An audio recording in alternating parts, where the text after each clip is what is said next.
இன்னைக்கு நம்ம பார்க்க போகிறது கடலை பக்கோடா. மறக்காம ஃபுட்டி வித் பினு சேனலை சப்ஸ்கிரைப் பண்ணுங்க.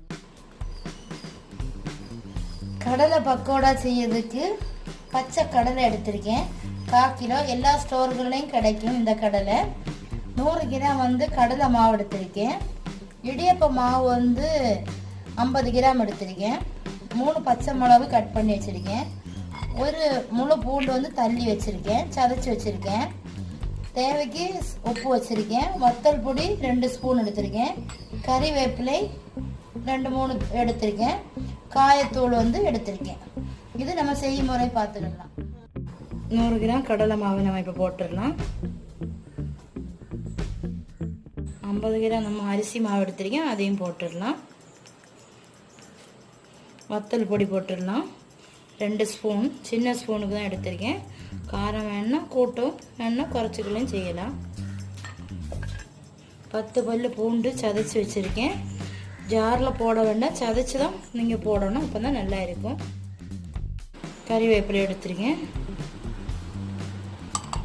பச்சை மிளகு 3 கட் பண்ணி வச்சுருக்கேன். உப்பு எடுத்திருக்கேன், 1 ஸ்பூன் எடுத்திருக்கேன். வேணா நம்ம பார்த்துட்டு உங்களுக்கு டேஸ்ட் தகுந்துட்டு திருப்பி வேணா போட்டுக்கலாம். இது எனக்கு கணக்கு தான், இந்த 1 ஸ்பூன் உப்பு. காயத்தூள் 1 ஸ்பூன் எடுத்துருக்கேன். முதல்ல நிறைய தண்ணி ஊற்ற வேண்டாம். இது எல்லாத்தையும் நம்ம முதல்ல கொஞ்சம் பிசைஞ்சு வச்சுக்கலாம், தண்ணி ஊற்றாம. இன்னும் கொஞ்சம் கொஞ்சமாக நம்ம தண்ணி ஊற்றிக்கலாம். முதல்ல நிறைய ஊற்ற வேண்டாம்.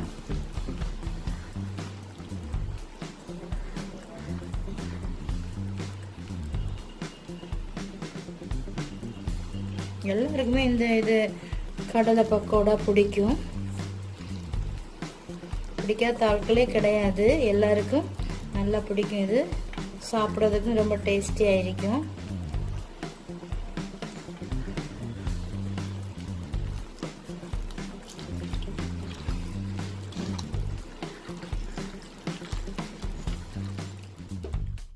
மீடியமாக சைஸில் பரபரப்பாட்டு விரகிக்கலாம். இந்த மாதிரி இருக்கும். ஒரு பேன் வச்சிருக்கேன். அதில் நம்ம சன்ஃப்ளவர் ஆயில் ஊற்றிக்கலாம் தேவைக்கு.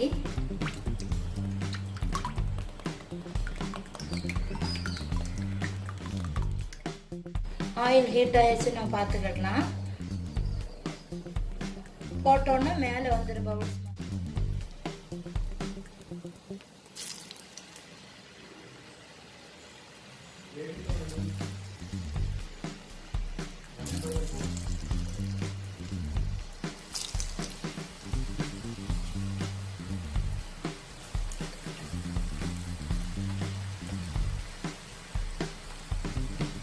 நம்ம அப்படியே ஸ்பூன்ல அள்ளி போட்டாச்சுன்னா அது வேகவும் செய்யாது, பக்கோடா மாதிரி ஆயிடும்.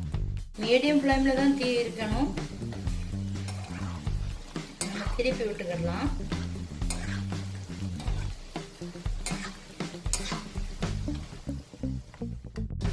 இந்த கலர் வரும்போது, ப்ரௌன் கலர் வரும்போது நம்ம எடுத்துக்கலாம். அப்போ சாப்பிட்றதுக்கு கரெக்டாக இருக்குது.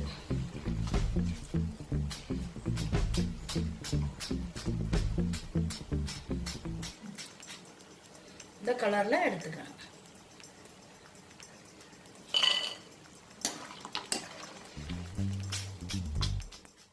பக்கோடா ரெடி. நீங்களும் உங்கள் வீட்டில் ட்ரை பண்ணி பார்த்துட்டு கமெண்ட் பண்ணுங்க ஃப்ரெண்ட்ஸ்.